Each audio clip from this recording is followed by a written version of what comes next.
Hello everyone, welcome back to అత్తమ్మ చేతి రుచి.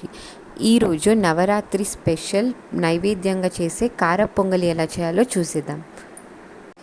1 కప్పు బియ్యం, 3/4 కప్పు పెసరపప్పు. 1 కప్పుకి మనం 3 కప్పుల వాటర్ తీసుకోవాలి. సో ఇక్కడ 2 కప్పులు ఉండడం వల్ల 6 గ్లాసెస్ ఆఫ్ వాటర్ తీసుకున్నాను. ఇంగువ, 1.5 టీ స్పూన్ జీలకర్ర, 2 ఇంచెస్ శుంఠి, కరివేపాకు, 1 teaspoon pepper, 3 green chillies. ఇప్పుడు స్టవ్ పైన కుక్కర్ పెట్టుకొని అందులో నూనె, నెయ్యి కలిపి 1 టేబుల్ స్పూన్ వరకు వేసుకోవాలి. కావాలంటే కంప్లీట్గా నెయ్యితోనే చేసుకోవచ్చు. ఇప్పుడు నూనె వేడెక్కాక దానిలోకి మినప్పప్పు వేసుకుందాం. మినప్పప్పు కొంచెం గోల్డెన్ బ్రౌన్ కలర్ టర్న్ అయ్యే వరకు అలా వేపుకోవాలి.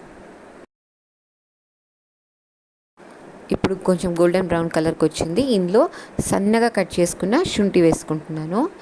ఇప్పుడు శుంఠి కొంచెం రా స్మెల్ వెళ్ళాక అందులోకి పెప్పర్ దంచి వేసుకోవాలి. చిన్నపిల్లలు ఉంటే తినరు కాబట్టి దాన్ని దంచి వేసుకోవాలి. దాని తర్వాత అందులోకి గ్రీన్ చిల్లీస్, ఇంగువ. ఈ పొంగల్కి ఇంగువ కంపల్సరీగా ఇంగువ వేసుకోవాలి. తర్వాత జీలకర్ర, కరివేపాకు అన్నీ వేసుకొని ఒకసారి మంచిగా కలుపుకుందాం. ఇప్పుడు మనం వాటర్ వేసుకుంటున్నాం. 6 గ్లాసెస్ ఆఫ్ వాటర్ వేసుకున్నాను. ఇప్పుడు వాటర్ వెయిట్ చేయడానికి వెయిట్ చేయాల్సిన అవసరం లేదు. కడిగి పెట్టుకున్న బియ్యం, పెసరపప్పు వేసుకొని అందులో పోసుకొని 3 విజిల్స్ హై ఫ్లేమ్ మీద రావడానికి వదిలేయాలి. 3 విజిల్స్ అయినాక చూడండి, ఇలా పొంగల్ కన్సిస్టెన్సీలో వచ్చేస్తుంది.